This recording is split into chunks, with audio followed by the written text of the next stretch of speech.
Well, good morning. I think we can do better. Well, good morning. Oh, that was good. That was good.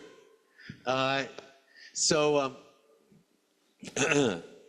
two old friends were sitting at a bar, and one guy said to the other, you know, a burglar broke into my house last night, and my wife blackened his eye, broke his nose, and kicked him down a flight of stairs.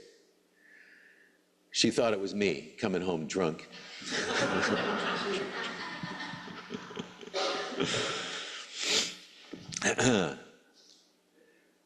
Welcome to this place which we make holy by our presence.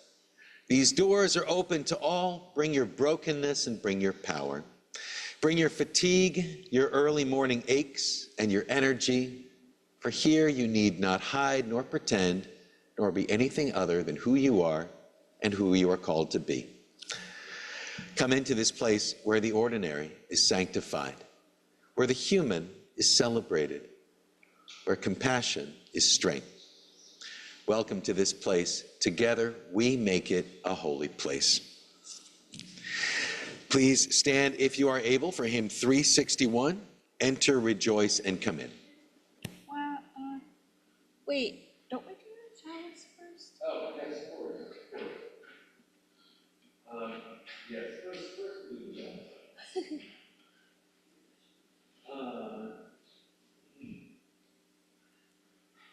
Please join the words of the chalice study that are printed here in your leaflet.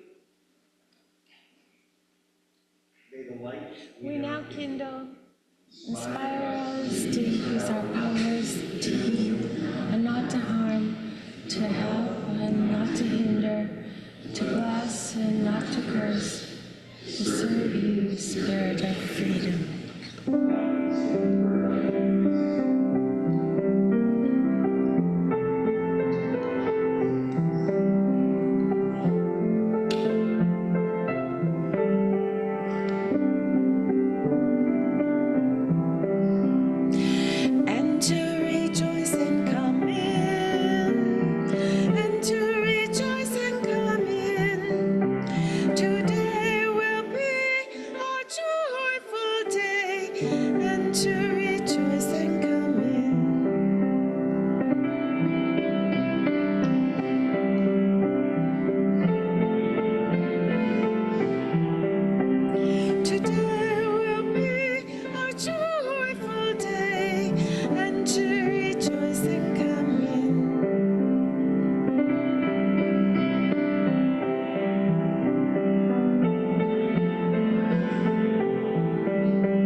Of reading this morning will be number 651 in the hymnal. Number 651.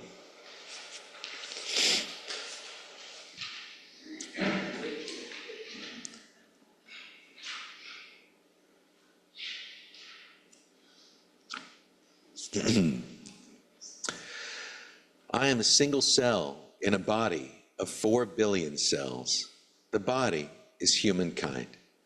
I am a single cell. My needs are individual, but they are not unique.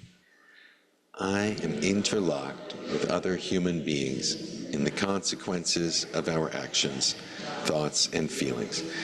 I will work for human unity and human peace, for a moral order in harmony with the order of the universe. Together, we share the quest for a society of the whole equal to our needs.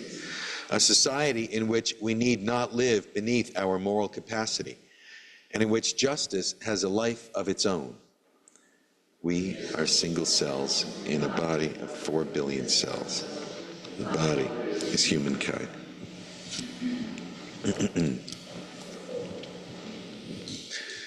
This is the center of the service. I think it's the heart of the service.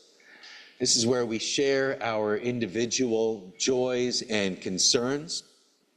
And I'd like to think that joys, when we share them, are magnified and that sorrows can be lightened.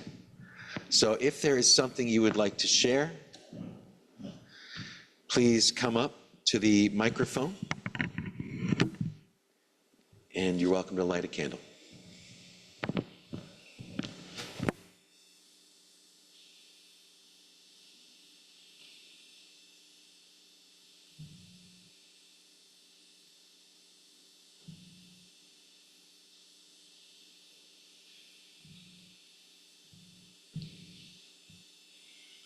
Hi, I'm Peter's son, Justin. I'm in from California, San Francisco. I recently got laid off from my job after working there for 15 years. But on the plus side, I feel like I'm ready to retire at the semi-young age of 56. So I'm hoping to do that. And I'm in town visiting my father, Peter, for as long as I choose to do at this time. So as it often is in life, it's a mixed bag, but so it is. Thank you. I'm supposed to light a candle.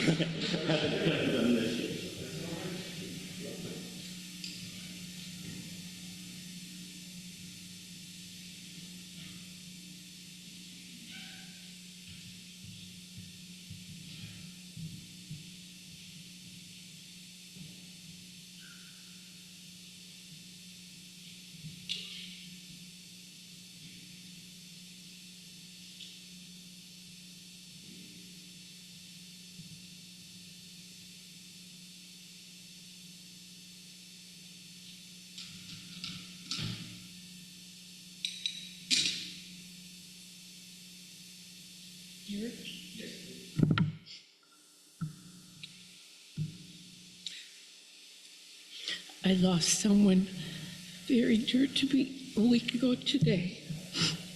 My sister-in-law, Mary Lou.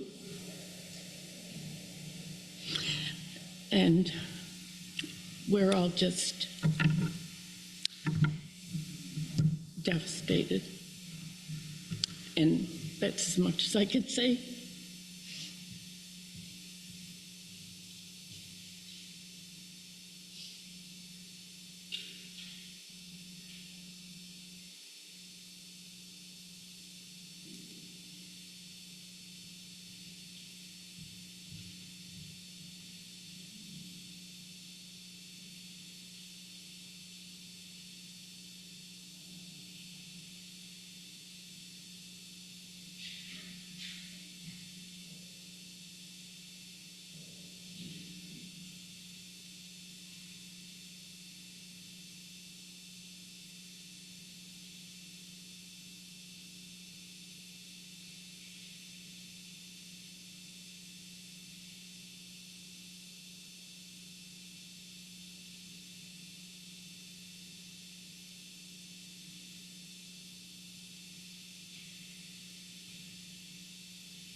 Please, one piece after you.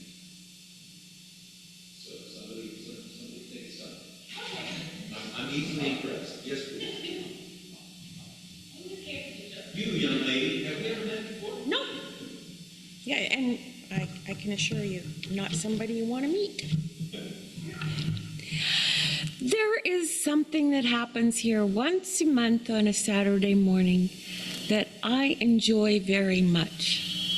Round about 10 o'clock, there is usually a board meeting, and I hear these beautiful voices down below me. And now I'm crying. I was was supposed to make people laugh. It is a joyful, I don't know why, but I just love hearing the voices and the doors slamming and my dog barking like crazy. And then Bill called me and said, oh no, the shed is open. And I said, blame it on Mr. Ewing because I know he's lurking around here somewhere. And I looked out my bedroom window and there y'all were standing there. And that is just such a cool sight.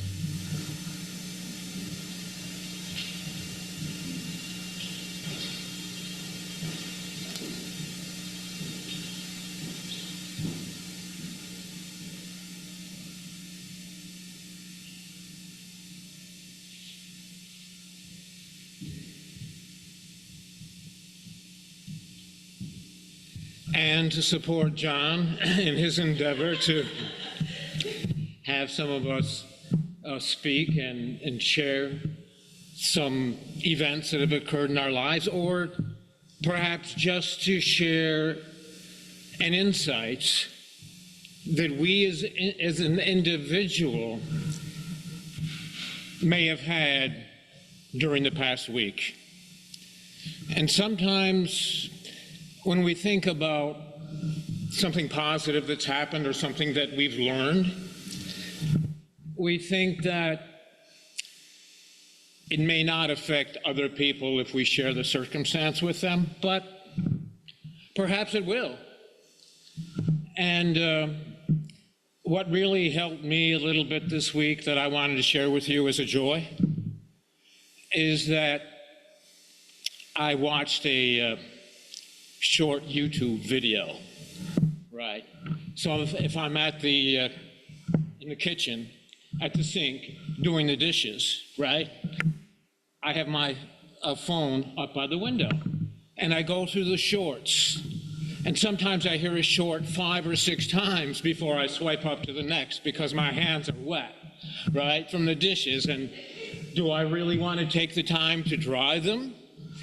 But anyway, this one particular short said something that I think we can all relate to.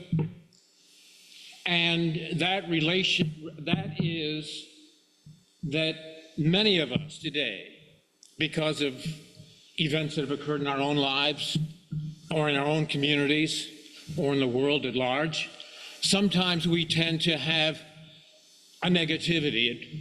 And the more we think about the negativity, the more deeply down that hole of negativity we travel, which I think makes us less happy.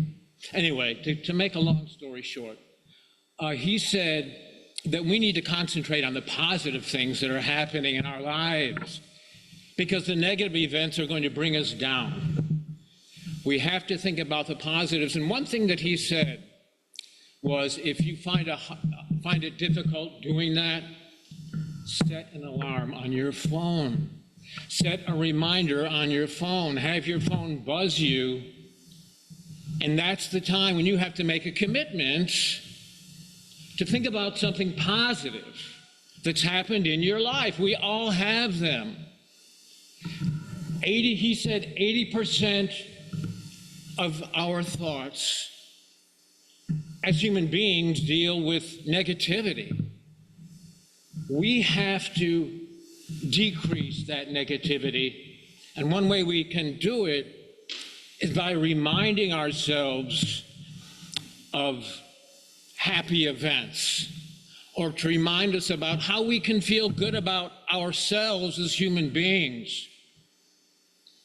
So I'm setting an alarm, and no matter what I'm doing, I make a commitment to say, hey, think about something good. Think about something that's going to put a smile on your face. A recent telephone call that you've had that ended happily. Maybe it's just being thankful to be going home to a warm home because maybe your furnace is on now to get rid of the dampness in the air, and boy, it does feel good. You know, think about the love that you have for family members. Think about events that happened in your childhood that brought you happiness. And we really do have to do that because of everything that's going on. And so I want to encourage all of you to think about something that brings you joy every day, to commit yourself to doing that, and decrease the negativity in our lives. So, sorry for taking up so much time, John. But it was my way of sharing with the people that I hold dear something positive that occurred in my life this week. So you asked for it and you got it. I appreciate it.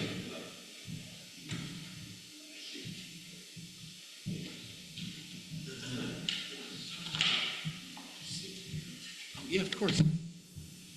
I think that just reminded me the election results. I mean, like, that was a big deal. That was really good for our side.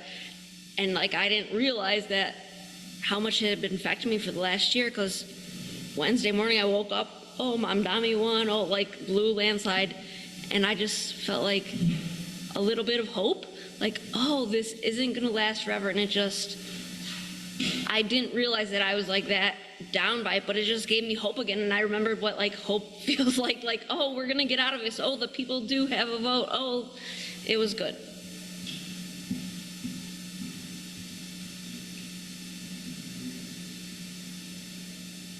Something positive. Something positive. Yeah, I know, that's I can do it.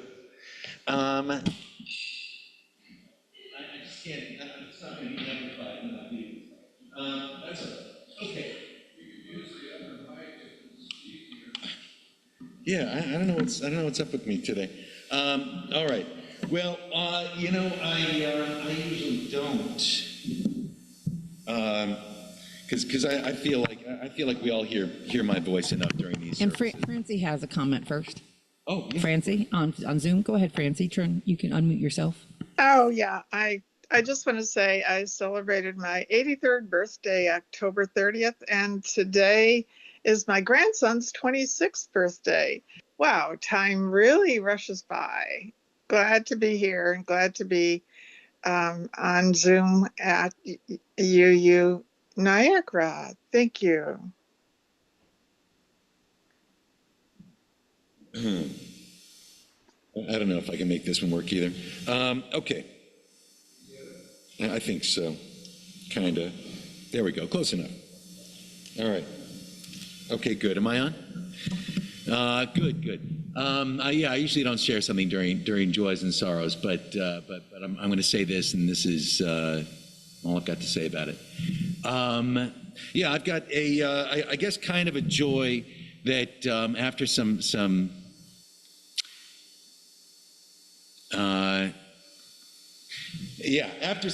recent medical testing, the doctor said it's a good thing you came in now and not 3 years from now, which is good because they didn't say it's too bad you didn't come 3 years ago. So that's one of my joys. But just to be safe, they're gonna take out some of my intestine. So I'll be getting a little work done, and I'll still look the same, I think. You won't even know. But yeah, at some point I'm going to be. I guess I'm going to have to like take a week off from my life, and I hope that it won't be a week when I'm supposed to be here. So we'll see. But yeah, that's my joy. Yeah, maybe a little bit of concern for today. Oh wait, and now is the time for the.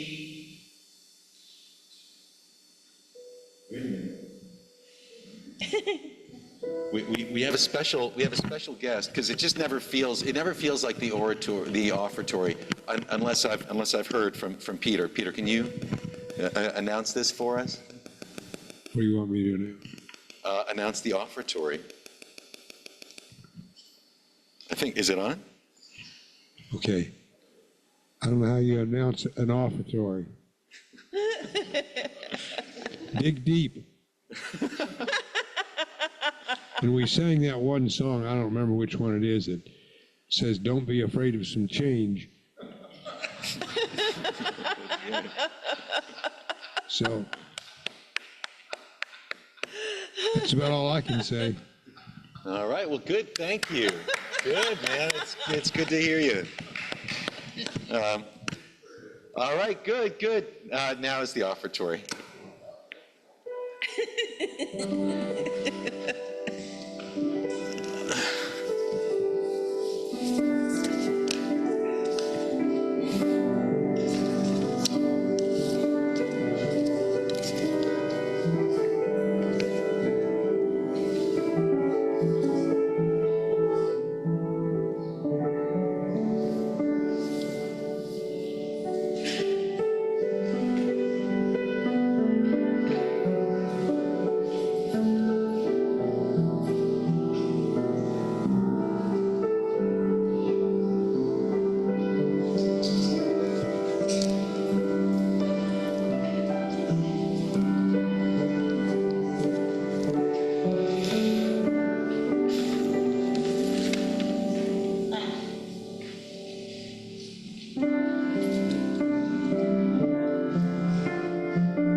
Spirit of life, come unto me.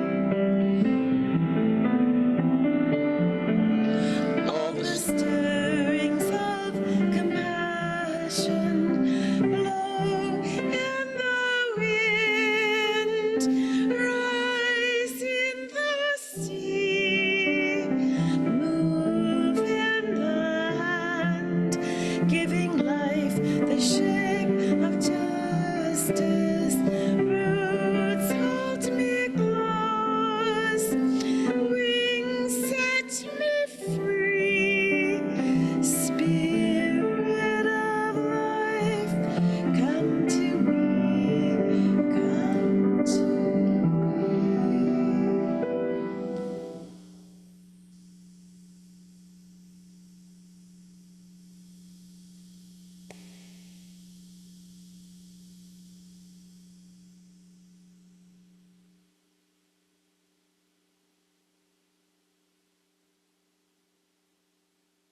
Is it on now?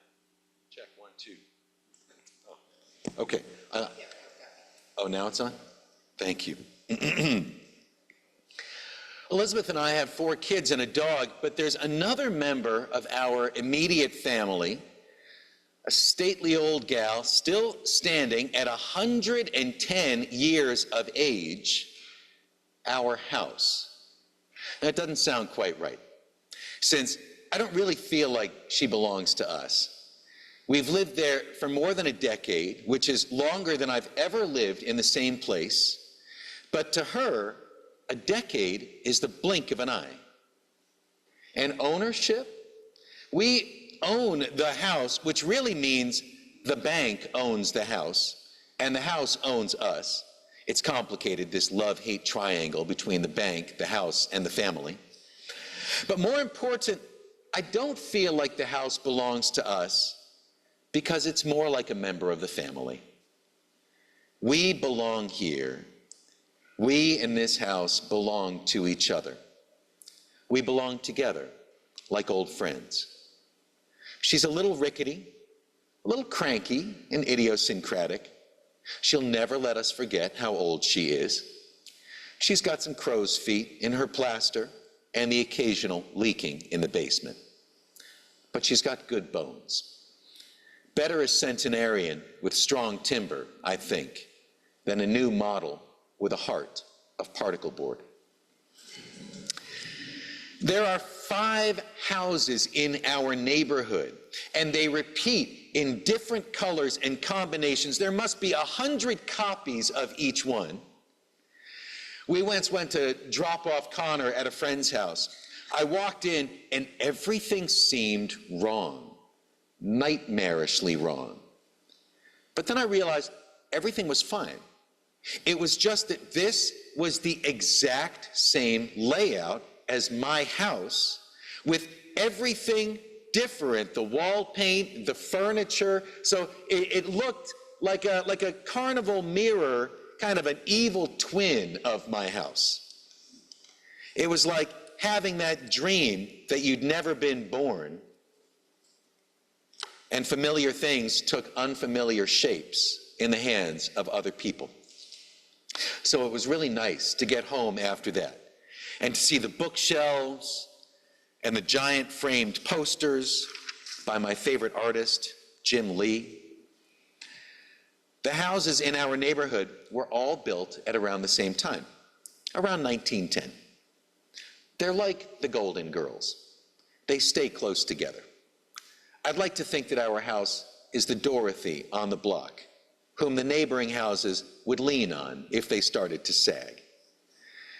But I think everybody feels like their house is the Dorothy of the group. And my neighbors probably think of my house as Rose, full of wandering stories and strange customs. My favorite part of the house, my office, is a library, or maybe I should say a museum of physical media. To my left are wooden record shelves containing the 600 vinyl albums that I absolutely must have within easy reach at all times.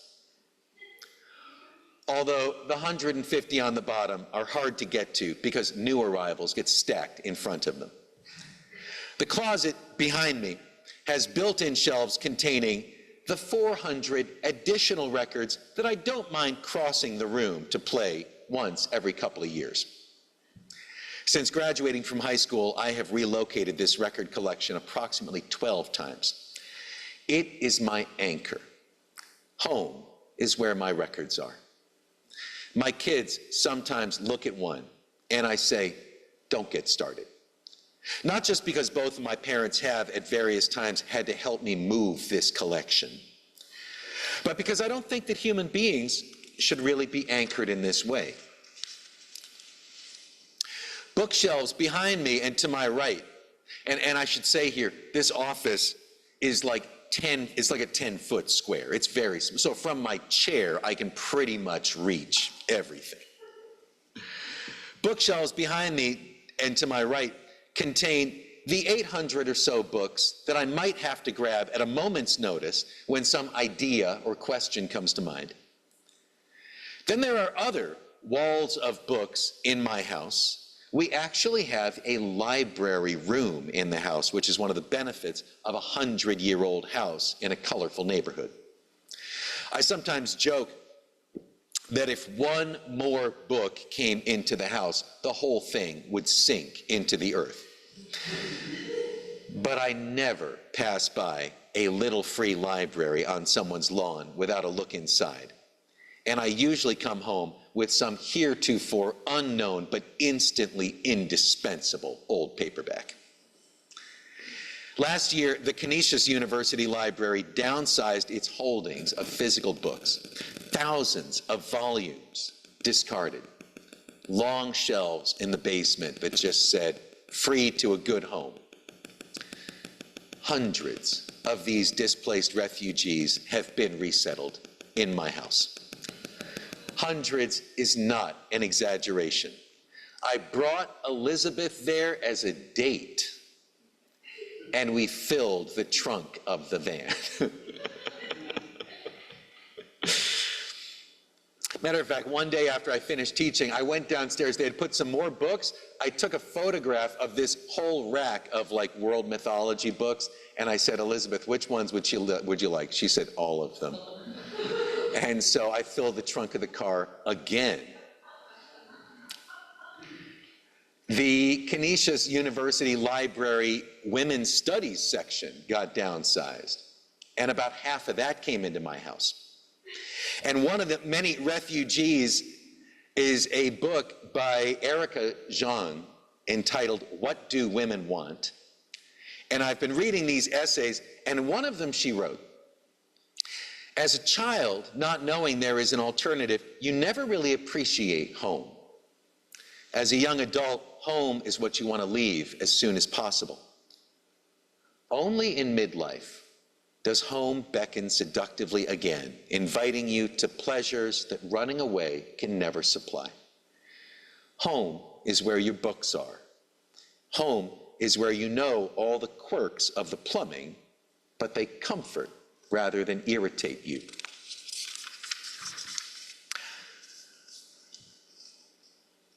Lakota medicine man Black Elk said that one of his earliest memories in the 1860s was that a shaman in his teepee village had a nightmarish vision. The natives of the plains would get caught in the white man's spider web and would then be forced to live in square gray houses. And the visionary was so dispirited by this dream that he died shortly after it. For the free-range Lakota, the house that made the most sense was a cone-shaped tent. They needed to be able to pack up their homes and move at any time because the bison herds were always on the go. And the bison was their Walmart on hooves, the food to eat, leather for tents and clothing, bones for tools. In this lifeway that was so entwined with this other species, it made sense to live inside of the bison, to live in a tent that was literally made of bison skins. But I can't imagine living in a cone. I've lived in a lot of houses, apartments and dorm rooms in 15 towns in 7 different states, plus one horrible day in the Commonwealth of Pennsylvania. And come to think of it, every building I've ever inhabited has been made up of squares, rectangles, and triangles. And that makes sense to me, because my desk and my shelves and the Young Guns 2 soundtrack poster I've had since 1990 are all squares and rectangles. They just wouldn't work in a cone house. So to me, square houses seem natural, and teepees seem noble and endearing, but not realistic. If I dreamed that my family would have to live in a cone house from now on, it would seem vaguely surreal, and I'd seek some subconscious symbolism. But I don't think I'd die of it. I would have a hard time living in a tent because I wouldn't feel safe at night. I would worry about the stuff that I had left there during the day. It's not ravens and coyotes that I would worry about. It's the people in my neighborhood. And I should say, there have been times when someone in my household has left a door to the house or car open, and so far, no one has messed with us because everyone in the neighborhood quietly fears Elizabeth. She is their doctor, and she is their grandmother's doctor. And if she got mad at someone, it's not that she would poison them, but if she got mad at someone, she would transfer them to the care of another doctor who they were not afraid of. And it's only fear of Elizabeth that keeps her patients doing what's healthy. So having a less menacing doctor would be a death sentence. But when I say I don't trust the people in my neighborhood, I mean that in the sense of like a global community of people I regard with suspicion. Healthy suspicion for a guy who spent the first 7 years of his life in Newark, New Jersey. The first house I lived in was an old fortress, one of the oldest buildings in the Garden State. George Washington once spent the night there. It was haunted, probably not by George Washington, just by some nameless nobodies who slowly walked up and down the stairs all night long. There was a fence of black painted iron bars around the house and yard, and it was under the New Jersey Turnpike, which drizzled litter and cigarette butts. This was the last chance to leave your trash in New Jersey before entering New York. I used to fantasize that in all of this tossing of garbage from cars, parents would get mad at their children for shoving and shouting in the back seat and punish them by throwing their toys out the window. That New Jersey dream never came true. But I do still maintain that special brand of gloomy optimism. That was my introduction to the concept of a house. and it was a house that made sense to me. It's called the Plume House. It actually has a Wikipedia page. It's a historical landmark from 1710, and according to Wikipedia, it is, quote, considered one of the most endangered landmarks in the state. I have no idea what that means. But it was already ancient, 150 years old, when that Lakota medicine man in 1860 had that vision of square houses and died of despair. Maybe that was the house that he saw in his dream, this old stone fortress surrounded by iron bars. Bars to fence people in? No, scarier than that. Bars to protect the tenants from the nightmarish world of poverty, robbery, and violent crime. I could understand how a dream like that could kill someone. The teepee as a home was not a place to live. It was a place to sleep and to get out of the rain. But the Lakota life was mainly lived outdoors in public in a community where everyone knows and trusts everyone, and where nobody could steal your favorite tomahawk while you were away because it was handcrafted. No two were alike, and everyone in the village would recognize it in someone else's hands.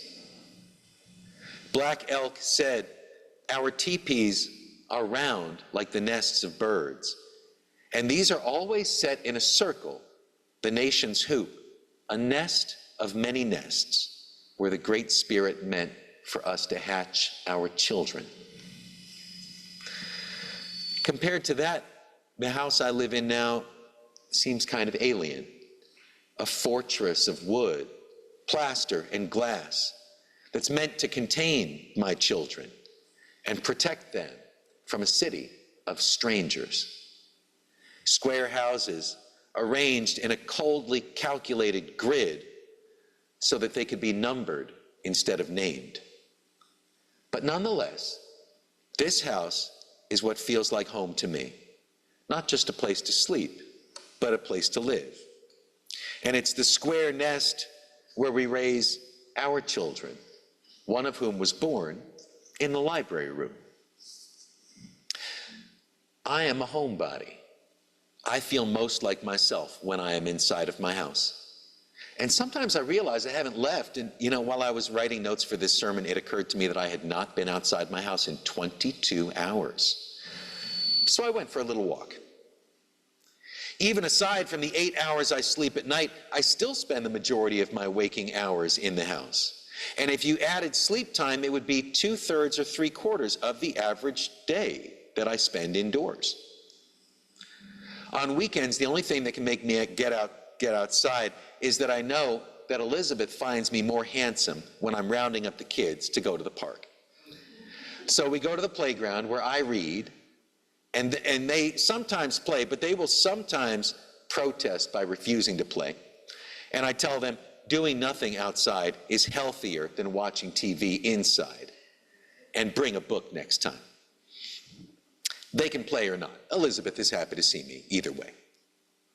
I feel most like myself when I'm in my office, but the coronavirus reminded me that home is also a hive. And if the bees don't circulate, it can get pretty dry and dreary in there. My office is where I process stuff that I've experienced out in the world, not just in the world of books. And my creative batteries recharge by spending time with other people, different perspectives, different temperaments, trying to make various people laugh. So it's important to get out there. Winter is coming, and with it, the perfect excuse to stop feeling guilty about wanting to stay indoors all the time. But if you're a homebody like me, remember, it's our interactions and our work in the hectic world outside that give meaning to those quiet moments at home.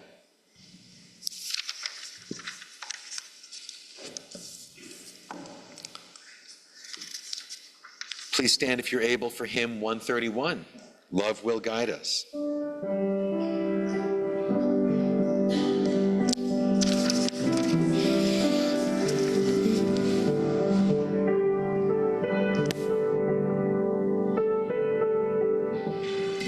Love will guide us.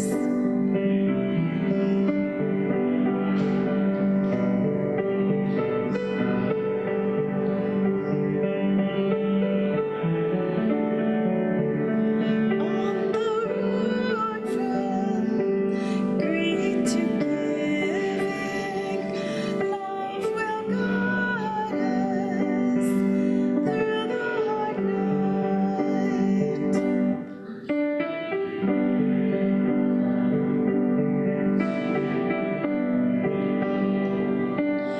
If you cannot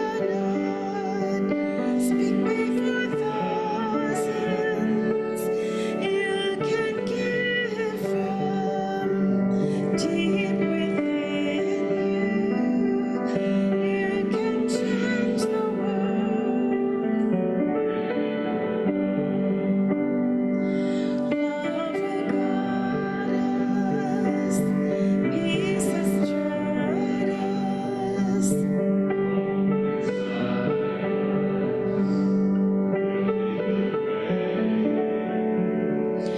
On the road from greed to giving, love will guide us.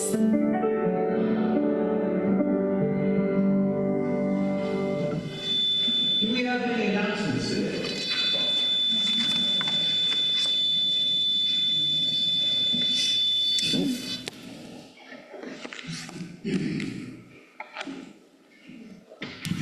A little one. I brought some copies of the new directory, and they're out on the desk in the narthex.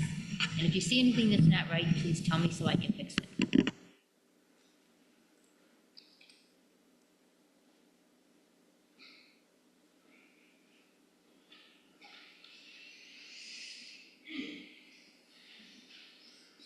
I'm excited to announce that in about a half hour, I'll be teaching an adult education session.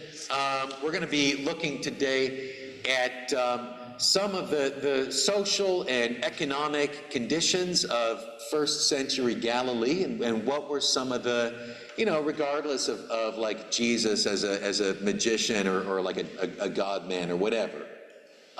Just what was life like in that time, and what were some of the real concerns people had that he was speaking to? So please join me for that.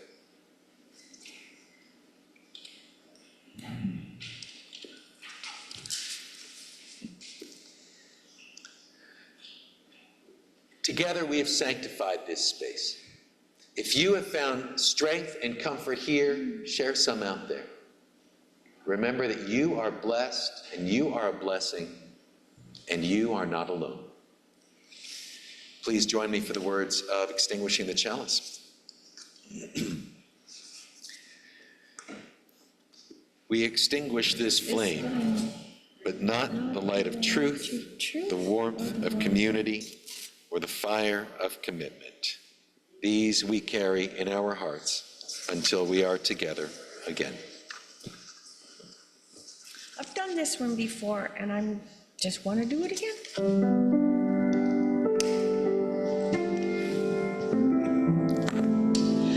I wish you bluebirds in the spring to give your hearts a song to sing, and then a kiss. But more than this, I wish you love.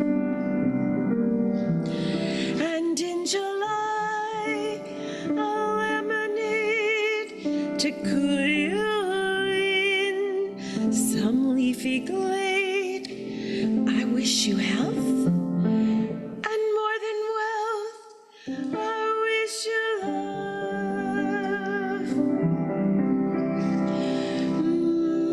My happy heart and I agree that you and I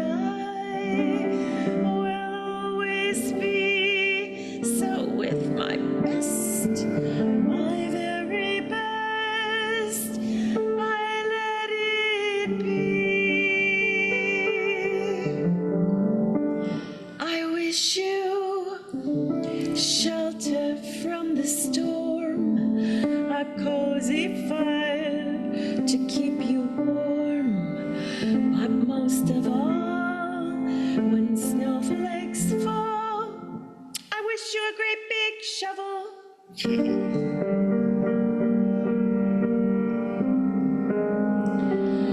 I wish you